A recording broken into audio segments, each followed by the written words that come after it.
Listening Library presents Part of Your World, A Twisted Tale by Liz Braswell. Read for you by Saskia Maarleveld. Prologue.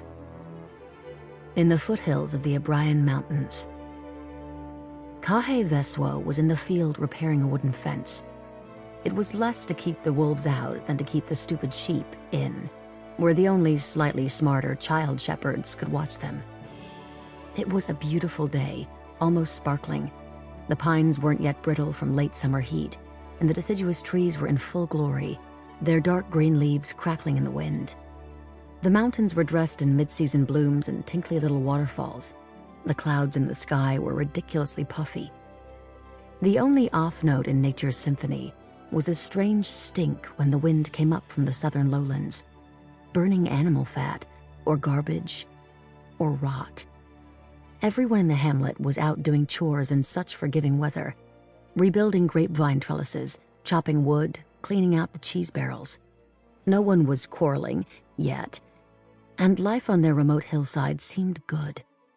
Then Kahe saw something unlikely coming up the old road, the King's Road. It was a phalanx of soldiers, marching in a surprisingly solid and orderly fashion, considering how far they were from whatever capital they had come. With their plumes, their buttons that shone like tiny golden suns, and their surprisingly clean jackets, there was almost a parade-like air around them. If not for their grim, haughty looks, and the strange flag they flew. An order was cried. The men stopped. The captain, resplendent in a bright blue cap and jacket, rode up to Kahe along with his one other mounted soldier, who carried their flag. "Peasant," he called out, somewhat rudely, Kahe thought. "Is this the township of Saria?" "No," the farmer started to say, then remembered long-forgotten rules for dealing with people who had shiny buttons, big hats, and guns. "Begging your pardon, sir, but that's farther along, on the other side of Devil's Pass. People call this Adam's Rock." "No matter," the captain said. "We claim this village and its surrounding lands in the name of Terulia." He cried out the last bit, but the words bounced and drifted and faded into nothing against the giant mountains beyond, the dusty fields below, the occasional olive tree, the uninterested cow. Villagers stopped their work and drifted over to see what was going on. "Begging your pardon again, sir," Kahe said politely. "But we're considered part of, and pay our taxes to, Alamber. Whatever your situation was before, you are now citizens of Terulia and pay homage to Prince Eric and Princess Vanessa." "Well, I don't know how the King of Alamber will take it." "That is no concern of yours," the captain said frostily. "Soon the King of Alamber will just be a memory, and all Alamber a mere province in the great Terulian Empire." "You say Terulia," Kahe mused, leaning on the fence to make his statement sound casual. "We know it. We buy their salted cod and trade our cheese with them. Their girls like to wear aprons with braided ties. Purda, son of Javer, sought his fortune down south on a fishing ship and wound up marrying a local girl there." "Fascinating," the captain said, removing one hand from his tight grip on the reins to fix his mustache. "And what is the point of all this?" Kahe pointed at the banner that flapped in the breeze. "That is not the flag of Terulia."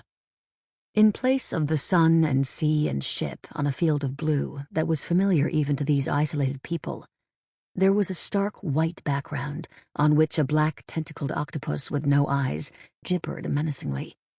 It looked almost alive, ready to grab whatever came too close. "Princess Vanessa thought it was time to update the sigil of House Terulia," the captain said, a little defensively. "We still represent Terulia and the interests of Prince Eric, acting for his father the king and his mother the queen." "I see." Another villager started to speak up, but Kahe put a hand on his arm to stop him. "Well, what can we do then? You have guns. We have them too, to hunt with, but they're put away until the boars come down from the oak forests again. So, as long as the right taxman comes around and we don't wind up paying twice, sure. We're part of Terulia now, As you say. The captain blinked. He narrowed his eyes at Kahe, expecting a trick. The farmer regarded him mildly back. You have chosen a wise course, peasant, the captain finally said. All hail Terulia! The folk of Adam's Rock murmured a ragtag and unenthusiastic response. All hail Terulia. We shall be back through this way again after we subdue Saria. Prepare your finest quarters for us after our triumph over them and all of Alamber. And with that the captain shouted something unintelligible and militaristic and trotted off, the flag-bearer quickly catching up. As soon as they were out of earshot, Kahe shook his head wearily. Call a meeting, he sighed. Pass the word around. We need to gather the girls and send them off into the hills for mushroom gathering or whatever, for several weeks. All the military-aged boys should go into the wilds with the sheep, or to hunt. Also, everyone should probably bury whatever gold or valuables they have someplace they won't be found. But why did you just give in to him? The man next to Kahe demanded. We could have sent word to Alamber. If we'd just told the soldiers no, we wouldn't have to do any of this, acting like cowards and sending our children away into safety. I did it because I could smell the wind. Can't you? Kahe answered, nodding toward the south. Just beyond the next ridge, where the Veralian mountains began to smooth out toward the lowlands, a column of smoke rose. It was wider and more turbulent than what would come from a bonfire, black and ashy and ugly as sin. Garhagio? Someone asked incredulously. It did indeed look like the smoke was coming from there. From the volume and blackness, there could have only been scorched earth and embers where that village had been just the day before. I bet they told the captain no, Kahe said. Such causeless destruction, a woman lamented. What terrible people this Prince Eric and Princess Vanessa must be.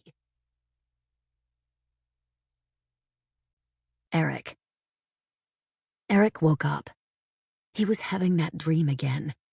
It came to him at the strangest times, when reviewing the menu for a formal dinner with Chef Louis, for instance, or listening to the castle treasurers discuss the ups and downs of dealing with international bankers, or when his beautiful princess went on and on about her little intrigues.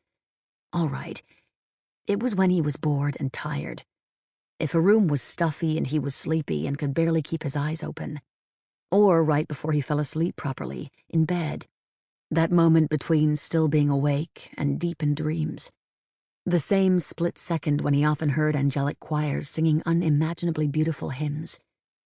He could only listen, too frozen in half-sleep to jump up and quickly scribble it down before he forgot. But sometimes, instead of the choirs, he had this: that he was not Prince Eric wed to Vanessa, the beautiful princess, that there had been some terrible mistake, that there was another girl, a beautiful girl with no voice, who could sing. No. There was a beautiful girl who could sing, who somehow lost her voice forever on the terrible day when Eric fell asleep. He had been dreaming ever since. There were mermaids in this other world. He had known one. Her father was a god.